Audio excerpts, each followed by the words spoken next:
and welcome to Trip the Beltway Fantastic. It's been an incredible roller coaster ride, and it's only been a week since the election, with Donald Trump winning both the popular and electoral vote in what he and his supporters are calling a mandate for their side. Where does this leave foreign policy and national security? After what was considered a win for realism and restraint last weekend, Trump announced that he would not be asking Uber hawks Michael Pompeo or Nikki Haley to join his administration. But a day afterwards, the president-elect confirmed that he has appointed Elise Stefanik, Congresswoman Elise Stefanik, as UN ambassador. Stefanik is a staunch Israel proponent who worked for the arch-conservative organization's Foundation for the Defense of Democracies and Bill Kristol's foreign policy initiative. Then word hit that Trump had planned to appoint Congressman Mike Waltz, another super hawk, who not only didn't want to end the war in Afghanistan, but has been open to attacking Iran and building up the military for a confrontation with China in this hemisphere, as his national security advisor. Then word came down that Trump was expected to nominate Senator Marco Rubio for Secretary of State, setting off a wave of repulsion from the restrainer crowd. Rubio, groomed by neoconservatives, has been a career-long supporter of Israel and has been open to going to war with Iran. So where is this going? Now, the last two names that I mentioned have not been confirmed, so we do not know if Trump is going to officially tap Waltz or Rubio. But should restrainers panic or take a deep breath and try to discern Trump's strategy here? So with me today, I'm just so happy, are good friends of mine, retired Lieutenant Colonel Danny Davis of the Deep Dive podcast, and Jack Hunter, who is a writer for Base Politics, as well as numerous publications, including Responsible Statecraft. We hope to get some insights from them on what's going on the right among conservatives, particularly among the non-interventionist conservatives on the right side of the dial, as well as libertarians. So, Jack, let me start with you. We were talking a little bit offline about this. How are you feeling right now, given some of the news? Now, we're recording this on Tuesday, probably publishing on Wednesday, so anything can happen in the next 24 hours. But how are you feeling post-election in terms of all of this foreign policy news that's coming down the pike? My head is spinning. I think many heads are spinning. I would say this before we even start, and like you said, Kelly, all this could change by the time that people are actually watching this. They're changing minute to minute. Those of us who've been around long enough, who have ever applied the anti-war or restraint label to ourselves, think about the fact that the conservative red meat right, the thing that makes them the maddest right now with these picks is if he picks warmongers. Boy, what a wonderful place to be in compared to the Bush-Cheney era in the right. So listen, I just wanted to say that up front. As for what's going on right now, I think when names are floated, neoconservative adjacent or full-blown neocons or wherever you want to call them, that we don't like, we need to raise hell. I think that's what happened in the case of Nikki Haley and Mike Pompeo, that a lot of pushback by Trump's most avid supporters and advocates and allies saying we don't want these people led to him saying, and I hope he keeps his promise, they won't be in our administration. As far as like Marco Rubio possibly being Secretary of State, which I think is an absolutely horrible idea, I have three thoughts actually. First of all, Marco Rubio is an awful neoconservative champion. The reason he ran for president in 2016 was to be that. He even had people like Lindsey Graham getting in the race to take down Rand Paul to make it easier for Marco Rubio. Of course, Trump trampled everybody, and it was a different story. Another thing is this Rubio, as bad as he is, the same guy as he was in 2011. I think, like Tom Cotton, he kind of doesn't want to be at least branded as neocon as he once was. Maybe I'm being optimistic. Number three, when Donald Trump was hating John Bolton, Bolton was out of his administration, Donald Trump running in this election, he would still say, you know, I got this weird mustache war dog behind me. I'm going to scare you, Iran, and I'm going to scare you.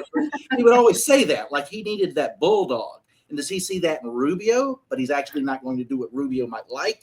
I don't know. There's a lot to work with there, but yeah. I'm optimistic in general about what might happen and what we have to work with. And when we see things or hear things that we don't like, we need to speak out.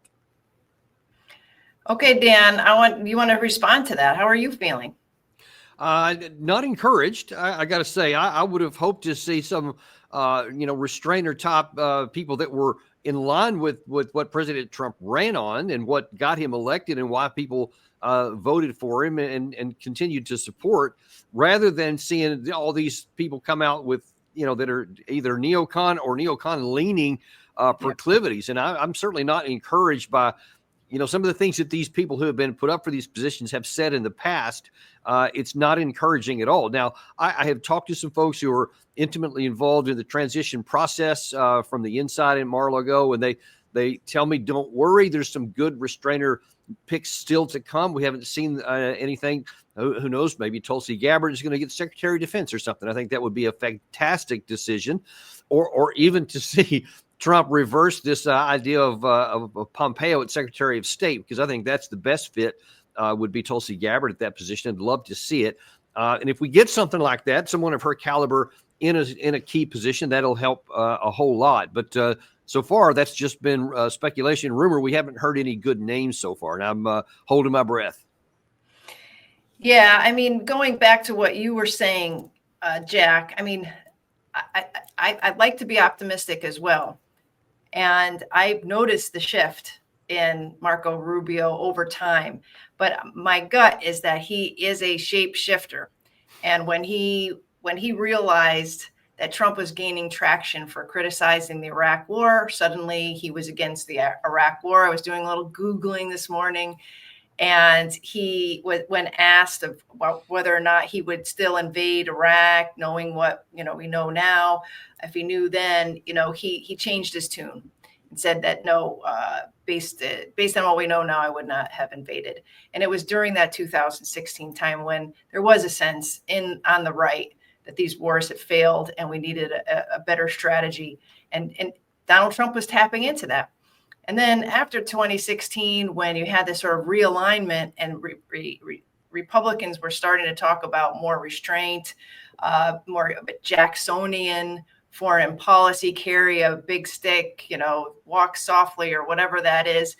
He and people like Tom Cotton even had sort of changed the way they talked about foreign policy. It wasn't about changing hearts and minds and spreading democracy and making the world safer for democracy. It was more about, well, we just got to show deterrence and we have to be tough, but we need to start looking inward. And he started using the language of the national conservatives. So my concern is that we give him more credit for shifting away when I feel like he puts his finger up to the wind and gets a sense of where the political conversation is going. And to back that theory up, I look at how he's been talking about Iran and Israel all along. He's been a hawk on Iran and Israel. And for the past year, he's been a staunch supporter of Israel, whatever it takes, whether it be in Lebanon, whether it be Gaza, and has been open to bombing Iran in the past over their nuclear program. He has been very close to Sheldon Adelson and Miriam Adelson, the billionaire donors who are uber Israel, like very right-wing Likudniks. And, from his 2016 run into today, he's been very close to that faction of the Israel government. So I'd like to be hopeful, but my concern is that we have this open conflict going on in the Middle East right now, and between Rubio and Elise Stefanik as UN ambassador, who is also very anti-Iran, that this might be signaling what our posture will be going forward under the Trump administration.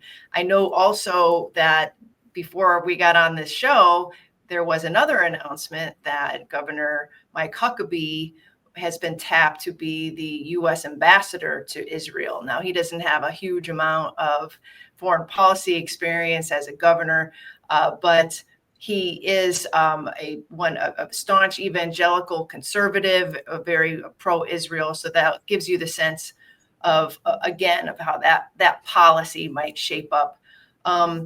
But, Jack, I've seen, and you noted this to me offline, that there is a big movement online, taking advantage of the social media machinery that Elon Musk has sort of been able to provide for this particular election. People are a lot more vocal about keeping some of these neocons out of the government. Can you talk a little bit about what you're seeing in terms of the real pushback among that part of Trump's base? Sure. So many people are attributing Trump's victory to him going outside of legacy media and doing shows like Joe Rogan and Theo Vaughn. He went on the Undertaker's podcast, which I thought was awesome. He did all that stuff. And there was a bunch of names I'm leaving out, but podcasts with audiences larger than what CNN or even Fox News, if you're looking at Joe Rogan, get. A lot of young men. And that's the voters he was going after. He did that because a 27-year-old staffer and his son Barron thought it was a good idea.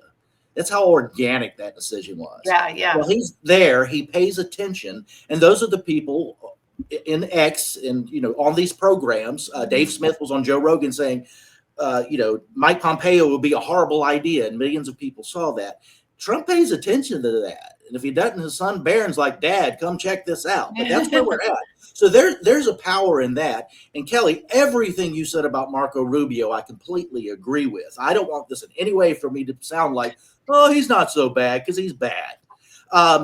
Neocons are two things first and foremost. They're for all war, anywhere, for any reason. Second, they're master manipulators. They look at the reality on the ground and they try to weasel their way in to get the policy results they want. I could point to Bill Kristol helping tap Sarah Palin back in 2008 so they could squeeze this Tea Party thing in with this John McCain candidacy, and let's give her Randy Schuneman to teach her what she should believe about foreign policy. That's what they do.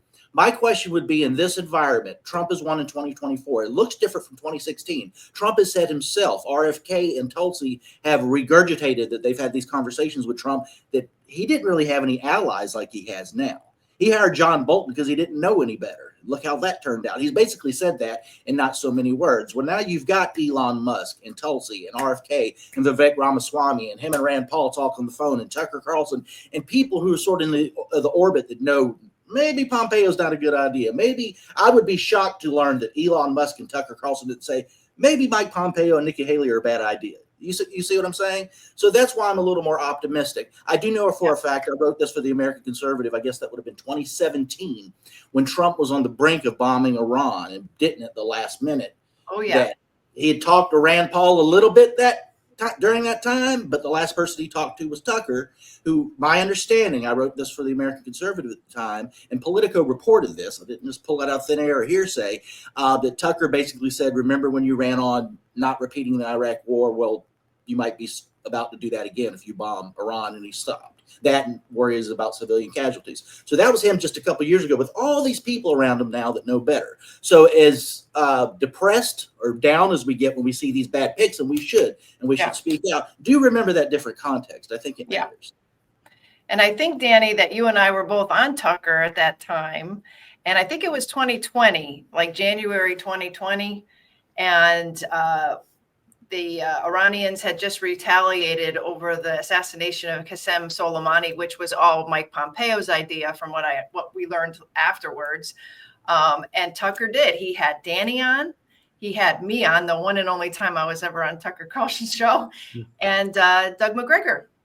Do you remember that, Danny? And I do. It was actually pretty cool for restrainers that night. And with Tucker framing the conversation, don't do this. They had their little retaliation. Let's not take it up to the next level. And he didn't.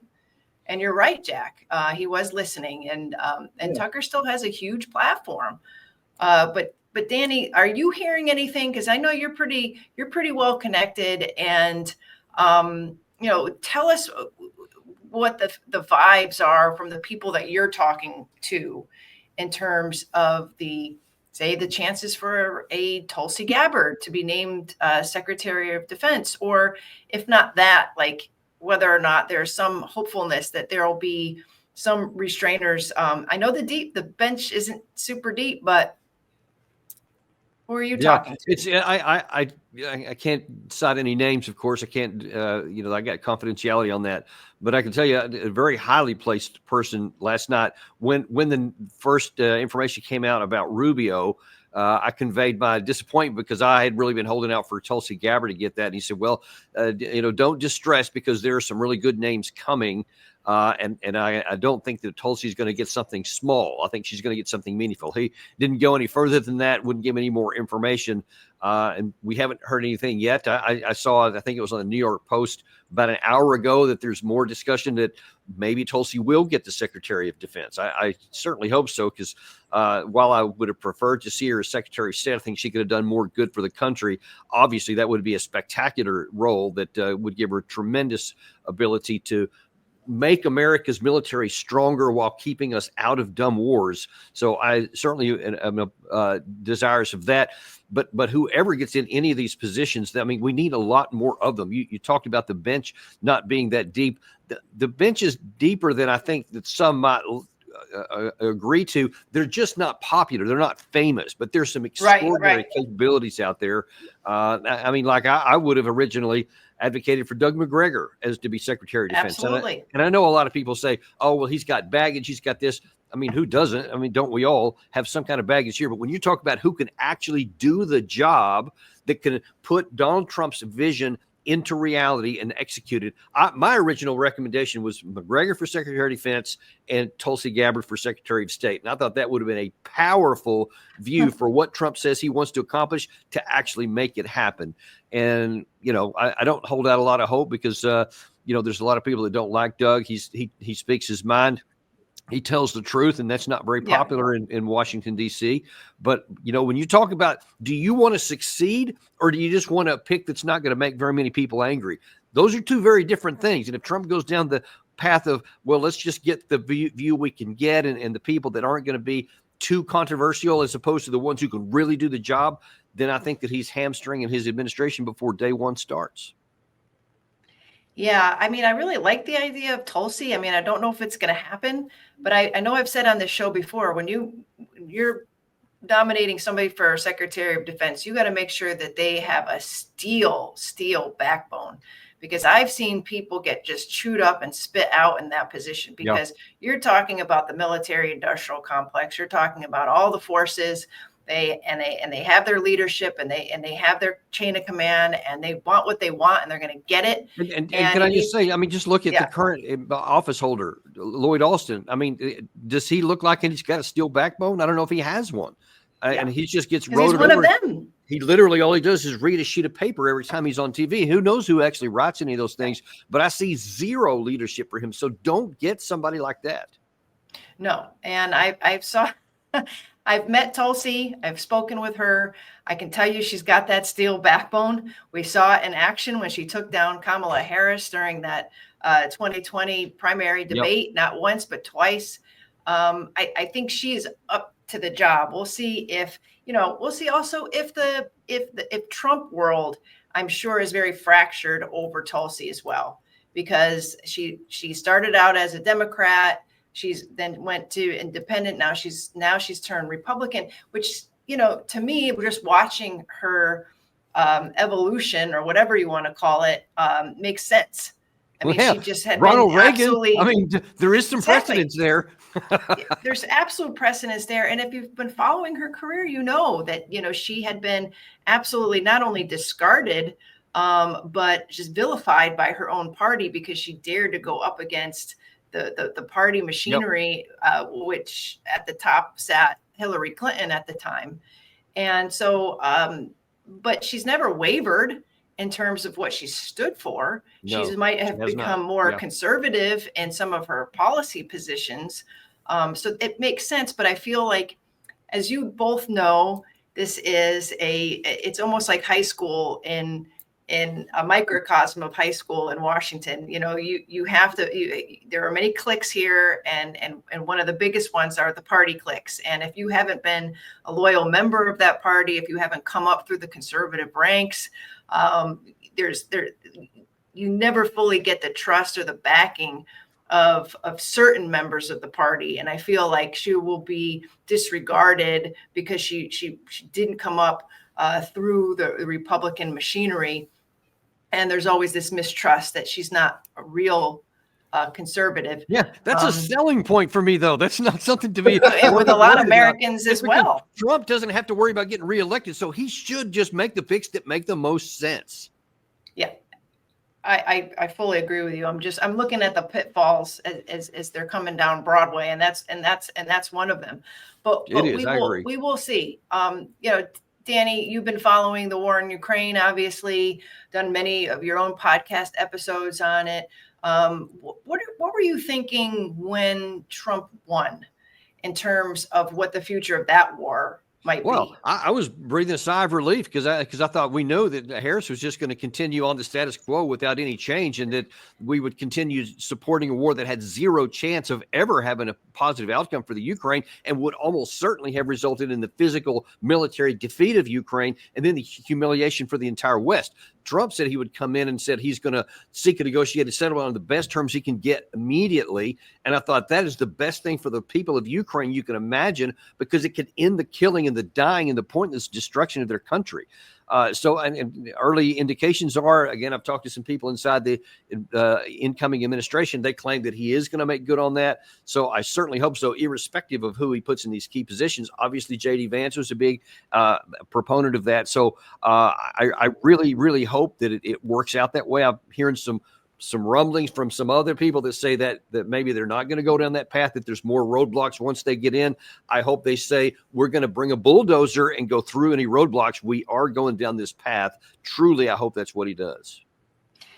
Jack, right after, and I'm talking the night of the election, I'm up, I'm listening, watching Twitter, and immediately I'm flipping through the different channels. So I started on Fox, and I went to CNN, and then I was on MSNBC, and lo and behold, you have Rachel Maddow, who is already talking about how intelligence agencies in other countries are never going to want to work with us because Donald Trump is a Putin agent, or he has this close connection or in line. I don't know how she said it, but basically the Trump-Putin hug was going to create an intelligence crisis for this country. And then she was joined by someone else. I think it was Joy Reid, saying something to the effect, "Welcome to the new era in which the United States is a global threat, or a security threat to the rest of the world." So already they were trying to formulate a new but old narrative about Russiagate and Putin's hug of autocrats and dictators. And I realize that is not going to have the same salience that it had 4 years ago. But are you concerned that we are going to see yet another attempt to build him up as an agent, not only of Putin, but part of this pantheon of dictators? And anybody who might agree with his foreign policy or where he's going, particularly on Ukraine, is just a supporter of that illiberalism or that scourge. Yeah, I fully expect them to do that, and I expect it to have about as much impact as it did on November 5th, 2024. Like, those elites on the left are going to do that. It's not going to matter for the mass of America, and that's a good thing. These people are unhealthy. You come up with conspiracy theories because you can't make sense of the world, and you can't believe that maybe you can't look at what you believe and maybe rethink it, or maybe I've got something wrong. People don't do that, especially a Rachel Maddow or Joy Reid. So they're going to continue to do this. It's unhealthy. I have LGBT friends, one trans friend that doesn't share my politics right now. I see them posting about that people are coming to get them, and it's like, that's not what happened, but that's what they've convinced themselves of. And that leads into the Putin thing. I mentioned on X, my understanding from reports I've seen that Trump, it's been less than a week since he's been elected, has been on the phone with Zelensky and Putin and Netanyahu and Palestinian Authority. And that's part of the reason I decided to support him after what started happening in Gaza, after October 7th, the retaliation, all the killing and all the awful things we've seen there. I remember Trump sat down, I think it was with ABC News, and the first thing he said was, the killing has to stop. And I contrast that with Joe Biden saying, I'll give Israel whatever they want. And they can, well, that was an easy choice. That's the human thing to say. And I don't think Trump's perfect or anything. Daniel, I agree with you. While we here on this program and in general and what we do in our work talk about these intra-party neoconservatives versus non-interventionists, the average person out there would see a defense secretary, Tulsi Gabbard, as, oh, that's the lady that used to be a Democrat. And these are her views. These are good. I think that's healthy. Same with RFK, whatever he might do with health and human services. That's what like my mom who voted for Trump would be like, oh, they used to be Democrats. Now they're doing this. Cool. And I think that's good branding all around, especially as it relates to foreign policy and the things that we care about. And they look at the other party and they're like, why are they hanging out with Dick Cheney? And what is that? What year is this? And I don't care if it's Republican or Democrat. I'm an anti-war person first and foremost. I hope Ro Khanna and Dennis Kucinich have a place in the Trump administration. I don't think that's going to happen, but I would love it.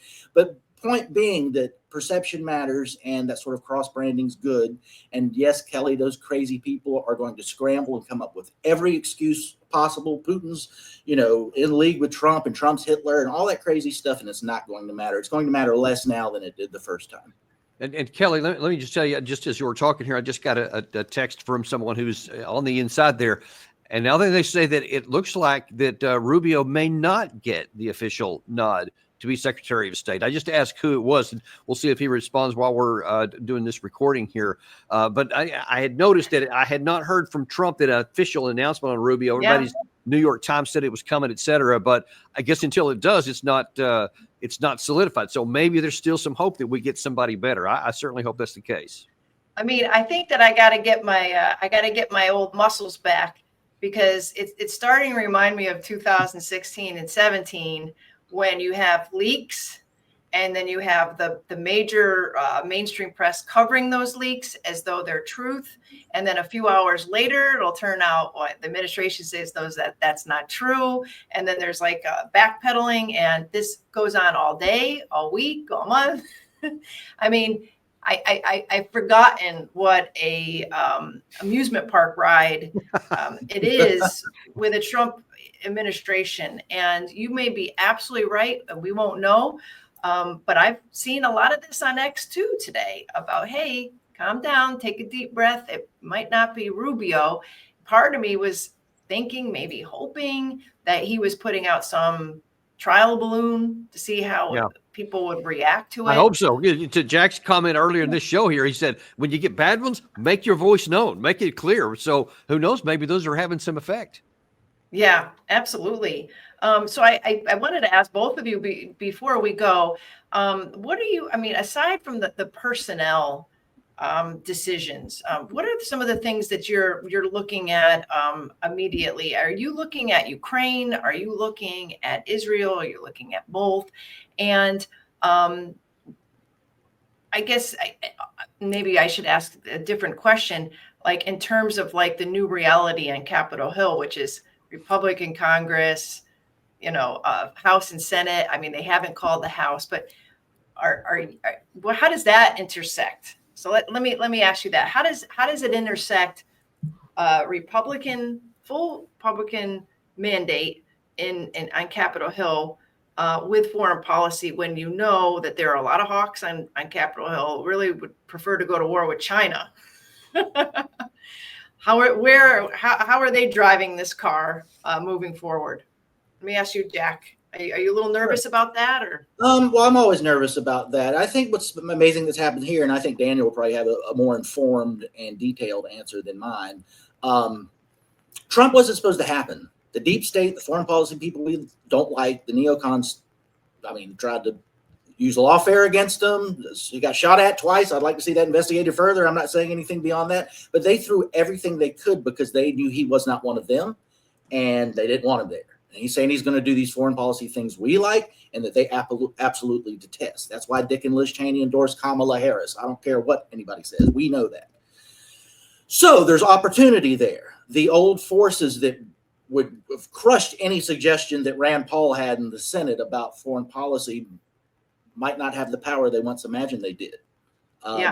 That you can work with that. Maybe. I'm not saying it's going to happen. We don't know. We can't predict the future, but that's different. It's very different.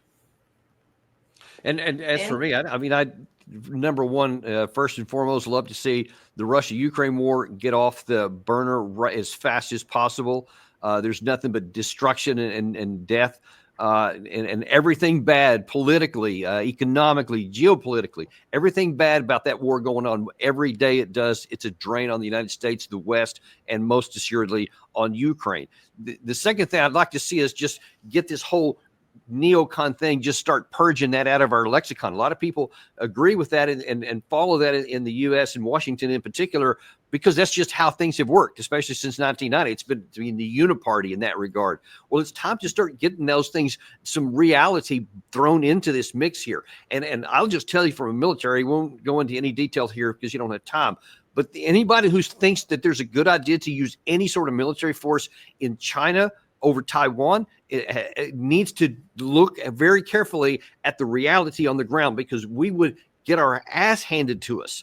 That we are a very strong, powerful nation in the world, but in that neighborhood, they have all the cards, and they are prepared and have designed themselves to suffer a lot of casualties and still win. They can sustain any kind of war there, and they would win it if we have to fight there, and we can't do that. So we should just get that off the table. That's just not even in the cards. Instead, let's worry about diplomacy. Let's work about economic competition, etc. Forget about war, and we can be a great nation well into the future, but we got to change that understanding and bring it into line with reality. Yep. So it sounds like we have two very difficult missions ahead. One is to keep the Congress from not going off the rails, and also holding the Trump administration to its word and in terms of more restraint foreign policy, less policing of the world, and keeping those neocons out. So thank you so much to both of you for joining me today at the last minute. I'm sorry to anybody who's listening if the news has superseded anything that we've talked about here, but my gut is that a lot of what we've said on this show has a ton of salience for the issues that are facing us in the immediate and long term. And I would love to have you guys on again to sort of go over whatever developments we might face either by the end of this year in the Biden lame duck period, but also in the beginning of the new Trump presidency. So I hope you guys will return. Be happy to. Absolutely. Awesome. Good to see you, Kelly. Have fun. Thank you so much.